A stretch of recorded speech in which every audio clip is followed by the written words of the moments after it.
사랑하는 성도 여러분, 행복하십시오. 행복하십시오. 성령 충만하십시오. 하나님 우리 아버지와 우리 구주 예수 그리스도로부터 은혜와 평강이 있기를 주의 이름으로 축원합니다. 아멘. 오늘 할렐루야 찬양대 찬양 너무나 감동이고요, 저의 마음에 새겨서 참 기쁨과 은혜가 되어집니다. 오늘 어버이 주일을 또한 육신의 부모님을 주시고 영혼의 아버지 되신 우리 하나님께 감사 영광 올려드리며, 우리 하나님께서 믿음의 가정, 믿음의 자녀들에게 주신 그 계명들을 다시 한번 마음에 새겨보도록 하겠습니다. 출애굽기 20장 12절 말씀 시작. 내 부모를 공경하라. 그리하면 내 하나님 여호와가 내게 준 땅에서 내 생명이 길리라. 아멘. 신명기 5장 16절 시작. 나는 내 하나님 여호와께서 명령한 대로 내 부모를 공경하라. 그리하면 내 하나님 여호와가 내게 준 땅에서 내 생명이 길고 복을 누리리라. 아멘. 에베소 6장 1절 2절 시작. 자녀들아, 주 안에서 너희 부모에게 순종하라. 이것이 옳으니라. 내 아버지와 어머니를 공경하라. 이것이 약속에 있는 첫 계명이니라. 아멘. 이 세상 모든 사람들에게 부모가 있습니다. 안타까운 말씀이지만 자녀가 없는 부모는 있지만 부모가 없는 자녀는 없습니다. 우리가 태어나서 가장 먼저 만났던 사람이 부모님입니다. 그리고 우리 인생에 가장 큰 영향을 주셨던 분들도 부모님이십니다. 자녀는 부모의 거울이다라는 말이 있습니다. 한 사람의 됨됨이를 보면 그 부모가 어떤 사람인지 알 수 있다는 뜻입니다. 나이가 들면 들수록 부모를 점점 닮아가고 있다는 사실, 그리고 자라나는 자녀들을 보면 그 아이들이 나를 점점 닮아가고 있다는 사실, 이것이 우리가 부모가 되고 또 자녀가 된 하나님 안에서의 섭리가 되어지는 것입니다. 우리는 부모의 자녀이었습니다. 그런데 이제는 자녀들의 부모가 되었습니다. 부모님께서 저희들에게 물려주신 유산들이 참 많이 있습니다. 그리고 부모된 저희들은 이제 자녀들에게 유산을 물려주어야 할 차례가 되었습니다. 어떤 유산을 물려주시겠습니까? 일반적으로 부모는 자녀들에게 두 가지 유산을 물려주는데요, 첫 번째 유산은 바로 물질적인 유산입니다. 부모가 평생 수고하고 애써 모은 재산을 하나도 아까워하지 않고 자녀들에게 유산으로 물려줍니다.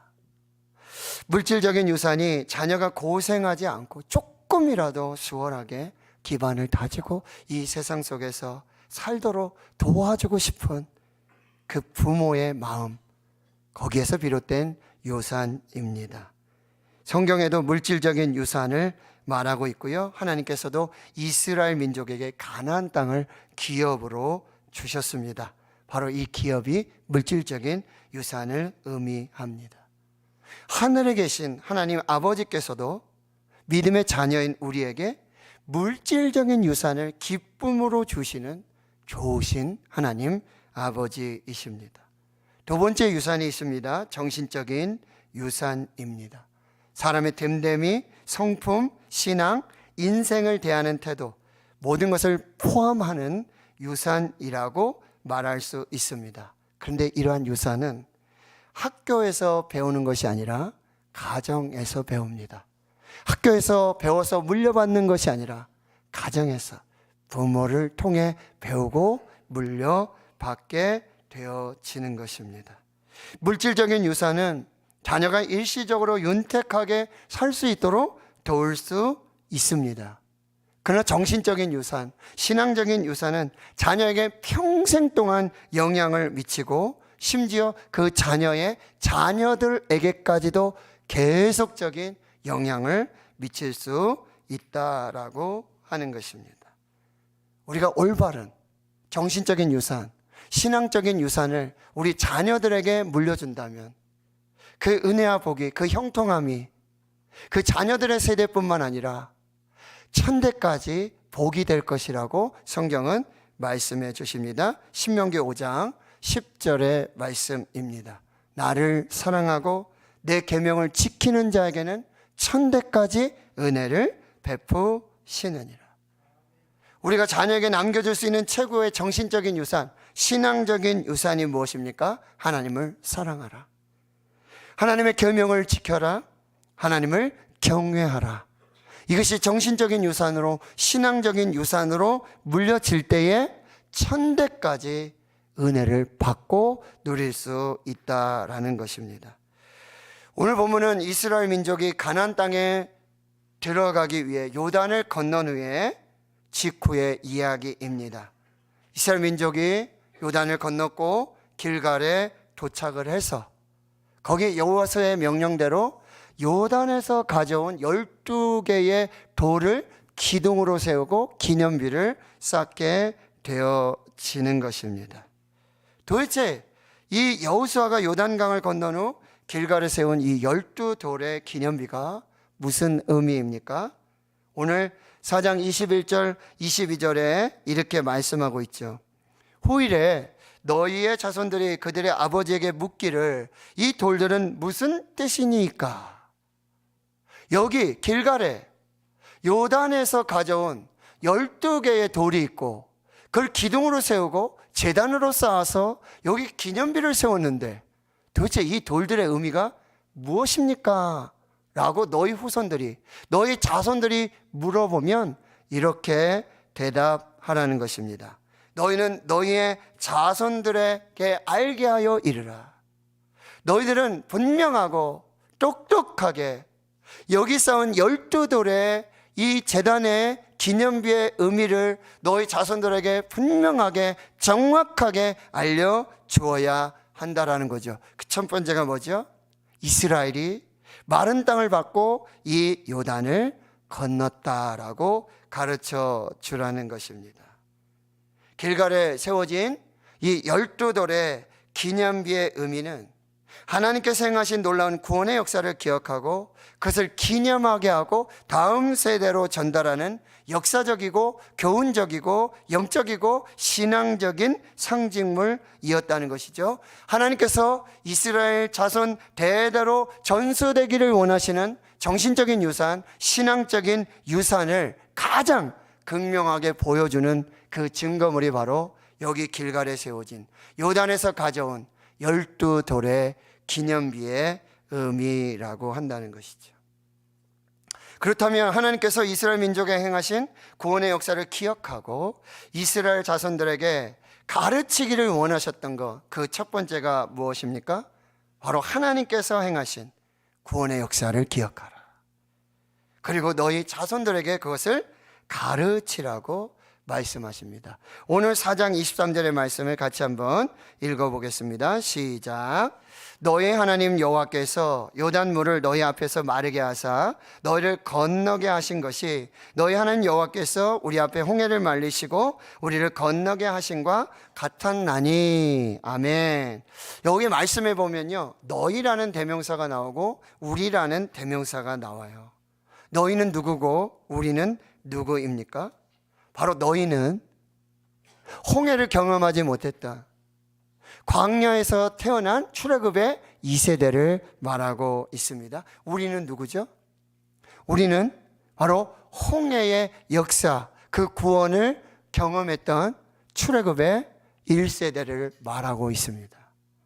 그런데 너희의 하나님 여호와께서 홍해를 경험하지 못한, 하나님의 구원의 역사를 경험하지 못한 광야에서 태어난 너희의 하나님 여호와께서 지금 이 요단의 물을 마르게 하셔서 건너가게 하시는 구원의 역사를 이루어 주셨는데, 이거는 바로 우리 세대에 우리의 하나님 여호와께서 홍해를 말리시고 그리고 우리를 건너가 하신 똑같은 하나님의 구원의 역사라는 거죠. 히브리서 13장 8절에 너희 하나님 여호와는 어제나 오늘이나 동일하신 여호와 하나님이심을 말씀해 주고 있다라고 하는 거죠.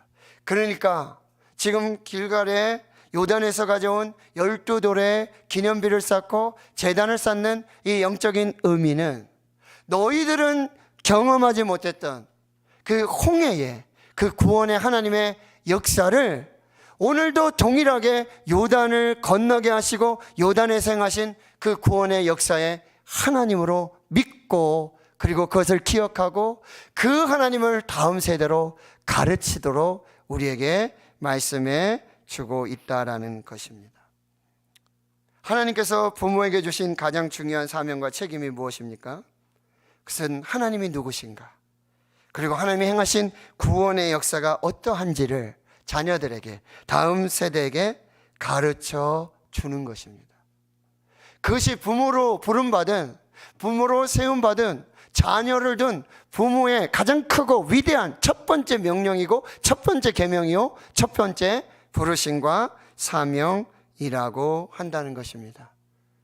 부모가 가정에서 자녀들에게 하나님이 누구신지를 가르쳐라, 하나님의 행하신 구원의 역사를 가르치라고 지금 명령하고, 그것을 부모들이 자녀들에게 정신적인 유산으로, 신앙적인 유산으로 물려주는 것이 부모에게 주신 가장 큰 중요한 사명과 책임이라고 오늘 말씀해 주고 계시는 거죠. 그래서 신명기 8장 11절에 이렇게 말씀하세요. 내가 오늘 내게 명하는 여호와의 명령과 법도와 규례를 지키지 아니하고 내 하나님 여호와를 잊어버리지 않도록 삼갈지어다. 여러분, 신명기의 말씀은 모세가 이제 가나안을 앞둔, 요단을 건너서 가나안을 앞둔 출애굽의 2세대, 홍해를 경험하지 못한 요단 앞에 서 있는 출애굽의 2세들에게 3개월 동안 하나님이 누구신가, 어디로부터요? 창조주 하나님으로부터 창세기, 출애굽기 어떻게 구원하셨는가, 레위기 하나님을 어떻게 예배해야 되는가, 민수기 광야의 여정에 하나님을 어떻게 도우시고 어떻게 역사하셨는가, 신명기 이제 하나님 주신 그 계명과 규례와 법도를 너희 마음에 새겨서 이제 들어가게 될 약속의 땅, 그 가나안 땅에서 하나님을 섬기며 하나님을 예배하고 하나님의 거룩한 백성, 하나님의 나라로 살 것을 3개월에 걸쳐서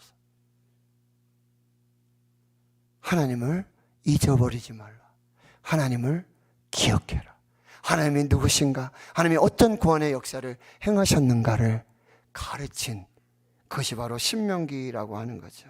그리고 신명기 15장 15절에는 너는 애굽 땅에서 종 되었던 것과 내 하나님 여호와께서 너를 속량하셨음을 기억하라.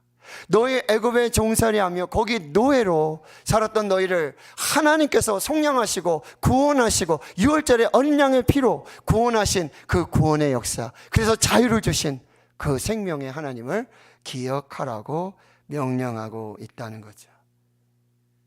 그런데 여러분 보세요. 모세가 그렇게 피를 토하며 모압 평지에서 그렇게 하나님을 가르쳤어요. 근데 불과 한 세대, 여호수아가 살아있을 동안에, 그 장로들이 살아있는 동안에 홍해의 역사를 전수받았고 요단의 역사를 배우게 되고 전수받았던 그 세대가 살아있는 동안에는 하나님을 섬겼어요. 그러나 사사기 여러분 2장 7절에서 10절까지의 내용에 보면은 이제 여호수아가 110세에 죽습니다. 그리고 그가 장사가 지내지게 되고 그와 함께 했던 장로들이 죽습니다. 더 이상의 신앙 전수가 이루어지지 않았어요. 더 이상의 신앙 교육이 이루어지지 않았어요. 그러니까 그 후에 일어난 다른 세대는 여호와를 알지 못하며 여호와께서 이스라엘 위하여 행하신 일도 알지 못하였더라. 불과 한 세대가 지나갈 때 이미 그들 하나님을 잊어버리고 하나님이 누구신지 하나님이 행하신 일도 알지 못하게 돼요. 이유는 단 하나예요. 그들의 부모 세대가 자녀들에게 하나님이 누구신지, 하나님이 어떻게 구원하여 주셨는지, 하나님이 어떻게 사랑하셨는지 그것을 가르치지 않았다는 거예요. 그 신앙의 교육이 단절됐을 때 다음 세대가 아닌 다른 세대가 되는 이스라엘의 흑 역사가, 사사시대의 역사가, 사람마다 자기 소견에 옳은 대로 이스라엘의 왕이 없는 그 무법천지의 삶이 시작되어지게 되는 것입니다. 우리가 사는 세상은 어떤 세상입니까? 로마서 1장 28절에 이렇게 말해요. 인간은 부패해서 마음에 하나님 두기를 싫어한다. 이게 인간의 본성이에요. 인간의 마음은 부패해서 아담과 하와의 죄악 이후로, 범죄 이후로 그 마음에 하나님 두기를 싫어해요. 여러분, 저 목사잖아요. 새벽기도 열심히 하려고 그래요. 안 빠지려고 그래요. 그러다가도요, 한 이틀 빠지면요, 사흘째 하루 더 쉴까? 목사님 설교하라 그럴까? 전사님 설교하라 그러지 뭐. 휴가 갔다 오잖아요. 새벽기도 너무 힘들어요. 이게 우리의 지금 현 주소라는 거예요. 우리가 사는 세상은 하나님을 마음에 두기를 싫어하는 세상입니다. 우리가 사는 세상은 모든 기억 속에서, 우리 삶 속에서 하나님을 잊어버리게 만드는 그 문화들로 가득 차 있다는 거예요. 순간 정신 뺏기고 마음 뺏기면요, 하나님이 뭐 하신 분인지, 안식일인지, 지금 무슨 요일인지, 무슨 절기인지 지금 아무것도 깨닫지 못하는 문화들로 가득 차 있고요. 우리가 사는 세상은 하나님이 누구신지, 하나님이 행하신 구원의 역사와 은혜를 너무나도 쉽게 잊어버리는 그런 세대가 됐다는 거죠. 그래서 유대인들은요, 매일 저녁에 기도를 하면서 이제 하루를 마감하는데, 그 기도문에 반드시 기억해야 될 것들로 6가지를 꼭 기도하라고 말해주고 있어요. 첫 번째는 애굽 땅에서 나온 나를 기억해라. 너의 구원을 기억해라. 너의 구원자가 누구인지 기억하라는 거예요. 두 번째, 안식일을 기억하라. 너는 돈의 종이 아니라, 돈의 노예가 아니라, 세상의 노예가 아니라 너희는 하나님의 종이고, 주일은 예배하면서 하나님을 섬기는 날임을 기억하라는 거예요. 세 번째, 시내산에서 하나님의 말씀을 받은 것을 기억해라. 하나님께서 그 시내산에서 강림하셔서 두 돌판에 새겨주신 하나님의 말씀, 너희는 사람이 떡으로 사는 것이 아니라 하나님의 입으로부터 나오는 모든 말씀으로 사는 영적인 존재인 것을 기억하라는 말씀이에요. 네 번째, 아말렉이 행한 일을 기억하라. 아말렉, 출애굽 여정 중에 있는 지치고 피곤한 여인들과 아이들을 급습해서 그렇게 이스라엘 백성, 구원받은 백성들에게 첫 번째 전쟁을 걸어왔다. 아말렉을 기억해라. 또 무엇입니까? 여호수아가 나가 싸우고, 모세와 아론과 홀이 하나님의 지팡이를 손에 들고 산꼭대기에 올라가 해가 지도록 손이 내려오지 않은 이 여호와 니시를 기억하라는 거죠. 여호와 하나님께서 대대로 아말렉과 싸우실 것을, 너희들은 칼과 창으로 싸우는 것이 아니라 기도로 싸우는 것이고, 기도가 너희 영적 승리의 가장 중요한 자산이 될 것, 여호와 니시를 기억하라는 거예요. 또 무엇을? 금송아지 사건을 기억해라. 모세가 40일 동안 하나님 말씀 받고 있는 동안 땅 아래 무슨 일이 있어요? 금송아지를 만들어요. 뭐요? 우상을 만들고, 이 금송아지 보고 절하면서 이 금송아지가 너희를 애굽에서 구원한 하나님이다 라고 부르라는 거예요. 이게 우리 시대예요. 우리 세대예요. 여섯 번째는요, 미리암을 기억해라. 미리암, 모세의 리더십, 하나님의 리더십에 불순종하고, 그리할 때 나병이 일어나게 하는 교회의 질서와 영적 질서를 기억하라고 말씀하고 있다라고 하는 거죠. 길갈에 세운, 요단에서 가져온 12돌의 기념비는 하나님을 기억해라. 하나님이 누구신지 기억해라. 하나님 무슨 일을 행하셨는지 기억해라. 하나님의 구원을 기억해라. 그리고 가르치라는 하나님의 명령입니다. 두 번째, 이 요단의 이 길갈에서의 12돌의 의미는 땅의 모든 백성, 즉 열방 가운데 여호와의 손이 강하게 하신 것을 알게 하며 하나님 여호와를 항상 경외하기 위해서 이 12돌의 제단을 쌓으라는 거죠. 여러분, 이 12돌의 제단의 의미는 이스라엘만 가르치는 게 아니에요. 이스라엘에게만 하나님이 누구신지, 하나님의 구원의 역사를 기억하고 가르치라는 게 아니에요. 그 땅의 모든 민족과 열방 가운데 하나님이 누구신지를, 하나님의 손에 그 강한 능력을 보여주라는 거죠. 요단을 그렇게 가르셨다. 홍해를 그렇게 가르셨다. 하나님의 손의 역사다. 모든 민족과 열방이 하나님을 알도록 그 12돌의 제단을 쌓고 하나님을 경외하도록 하기 위함이었다는 거죠. 우리가 자녀에게 줄 수 있는 최고의 유산, 하나님을 경외하도록 하게 하는 것입니다. 이 하나님을 경외하는 정신적인 유산, 신앙의 유산을 물려줄 때 우리는 하나님께서 주시는 은혜와 형통의 복을 천대까지 누리게 된다는 거죠. 잠언 1장 7절의 말씀을 보십시오. 여호와를 경외하는 것이 지식의 근본이다. 자, 전도서 12장 13절을 같이 읽습니다. 시작. 일의 결국을 다 들었으니 하나님을 경외하고 그의 명령들을 지킬지어다. 이것이 모든 사람의 본분이니라. 시편 103편 17절 18절 시작. 여호와의 인자하심은 자기를 경외하는 자에게 영원부터 영원까지 이르며 그의 은은 자손의 자손에게 이르리니 곧 그의 언약을 지키고 그의 법도를 기억하여 행하는 자에게로다. 아멘. 여호와의 인자하심, 헤세드, 은혜와 긍휼은요, 여호와를 경외하는 자들에게는 영원부터 영원한 은혜로 자손에게 자손으로 이어지는 하나님의 복이 될 것이라고 약속해 주십니다. 계속해서 시편 112편 1절에서 3절 이렇게 말씀하세요. 할렐루야. 여호와를 경외하며 그의 계명을 크게 즐거워하는 자는 복이 있다. 어떤 복을 주세요? 그의 후손이 땅에서 강성하고 부와 재물을 그의 집에 주시는 하나님의 복으로 충만하게 하신다. 신명기 5장 29절을 함께 읽습니다. 시작. 다만 그들이 항상 이 같은 마음을 품어 나를 경외하며 내 모든 명령을 지켜서 그들과 그 자손이 영원히 복 받기를 원하노라. 아멘. 이것이 하나님의 마음이에요. 하나님을 경외하며 그 모든 명령을 지켜서 그들과 그 자손이 영원토록 복 받기 원하시는 하나님의 그 사랑이 있다라는 거죠. 18세기 초기 청교도 역사 속에서 미국의 대각성 운동을 주도했던 가장 위대한 영향력을 미쳤던 조나단 에드워드, 그 가문의 이야기를 여러분이 잘 아실 거예요. 조나단 에드워드는 결혼을 한 후에 신앙적인 원리에 입각해서 하나님의 말씀을 따라 자녀들을 가르쳐 줬어요. 하나님이 12명의 자녀를 주셨어요. 근데 한 명은 먼저 하나님께 보내고 11명의 자녀를 잘 키우게 되어집니다. 그런데 한 기자가 이 조나단 에드워드 가문의 후손들을 조사했습니다.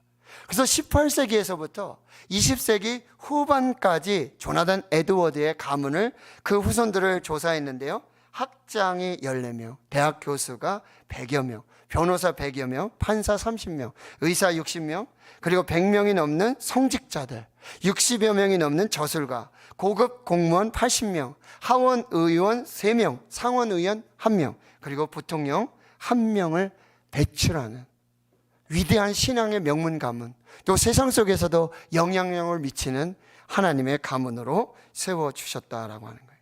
그럼 무엇이 이 조나단 에드워드 가문을 이렇게 훌륭하게 했는지를 또 조사하게 되어졌는데, 조나단 에드워드와 그의 부인 사라 에드워드는 자녀들에게 물려주는 이 5가지의 신앙유산, 신념을 가지고 있었다는 건데요. 첫 번째, 목숨이 붙어있는 한 전력을 다하여 하나님을 위해 살아라.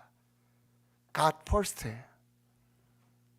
하나님 제일주의로, 하나님 우선순위로, 목숨이 붙어있는 한 전력을 다하여 하나님을 위해 살아라. God first. 그 가문에 더 베스트의 축복을 주신다라고 하는 것이죠. 둘째, 다른 사람을 깎아내리는 말이나 행동을 절대 하지 않는다. 내 이웃을 내 몸과 같이 사랑하라는 거예요. 셋째, 어떤 말이나 행위도 안갚음이나 복수심으로 하지 않는다. 넷째, 걱정거리가 되거나 부끄러운 일은 절대 하지 않는다. 다섯째, 모든 시간은 창조적이며 건설적으로 쓰고 그냥 무의미하게 흘려보내지 않는다라고 하네요. 이 5가지의 신념을 자녀들에게 가르치고 전세뿐만 아니라 자기 자신이 새벽에 일어나서 자녀들이 깨기 전에 기도하고 자녀들 축복하고 가정 예배를 드리고 성경의 말씀대로 자녀들을 가르치고 본인들이 먼저 실천했다라고 하는 거죠. 심리학자들이 연구를 했는데요, 가정에서 자녀들이 이 부모들의 삶을 본다는 거죠. 이 부모님들이 정말 서로 사랑하고 존중하며 거짓 없이 정직하게 하나님 말씀을 따라서 신앙을 따라 믿음으로 살고 있는지 그걸 본다는 거예요. 근데 가정에서 부모들의 그 신앙의 삶 속에서 그것을 한번 경험할 때마다, 아, 우리 아버지 어머니는 말씀대로 사시는구나. 우리 아버지는 어머니는 서로 사랑하고 존중하고 이웃을 사랑하며 그 말씀을 기준해서 사시는구나. 이걸 한번 경험할 때마다, 이것을 인식하고 이것을 축적할 때마다 정신적 유산으로 얻게 되는데, 그걸 돈으로 환산하면 한 번당 $3,000가 된대요.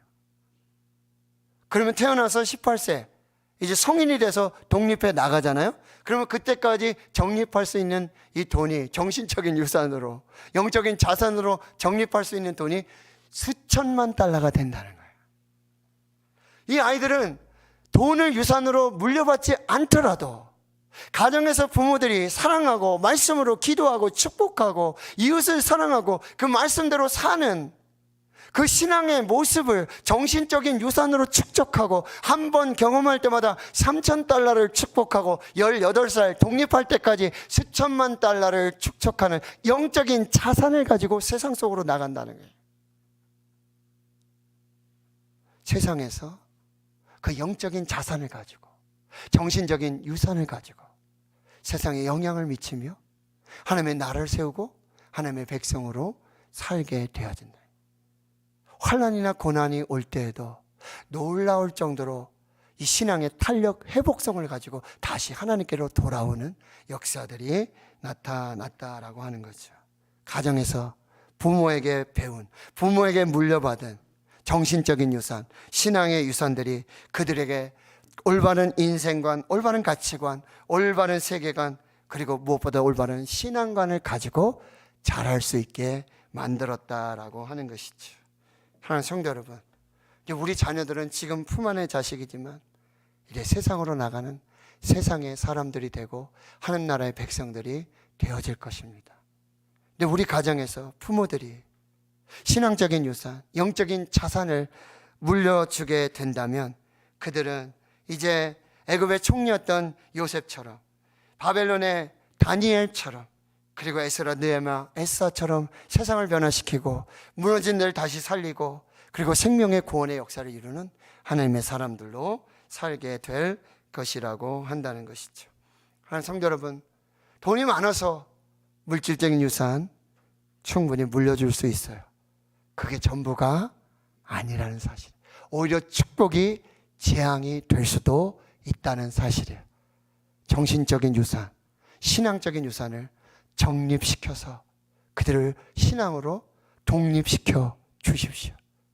가정 안에 있는 12돌의 신앙의 유산의 기념비를 살피셔서 그들에게 신앙을, 정신을, 여호와 신앙을 물려주는 그런 신앙의 명문, 가문을 세우십시오. 하나님을 사랑하도록 만들어 주시고 하나님을 경외하도록 만들어 주시고 하나님이 누구신지, 하나님이 무슨 일을 하셨는지, 어떻게 구원하셨는지, 어떻게 사랑하셨는지 이걸 최우선순위로 가르치십시오. 이제 저와 여러분의 가정이 그 자손들로 말미암아 천대까지 영원토록 하나님의 은혜와 복의 축복의 가정 될 줄로 믿습니다. 그렇게 축복하실 줄 믿습니다. 그 부모가 되고 그 가정이 되고 가문이 되고 자녀들 될 수 있기를 주의 이름으로 축원합니다. 축원합니다. 하나님 감사합니다. 오늘 하나님이 우리에게 주신 여호와 신앙, 하나님이 누구신가, 하나님이 무슨 일을 행하셨는가, 하나님이 어떻게 구원하셨는가, 하나님이 어떻게 사랑하셨는가, 우리 신앙의 인생의 12돌의 기념비를 세우고 후일의 자손들에게 가르치고 또 기억하며, 그리고 이 땅, 이 나라, 이 민족과 열방 속에 하나님의 나라, 거룩한 주의 백성으로 하나님의 뜻을 이루도록 그렇게 역사해 주시옵소서. 대구신흥교회 믿음의 성도들 가정과 그 자녀들에게 천대까지 하나님의 은혜와 복을 주시는 거룩한 복으로 함께해 주시옵소서. 예수님의 이름으로 기도하옵나이다. 아멘.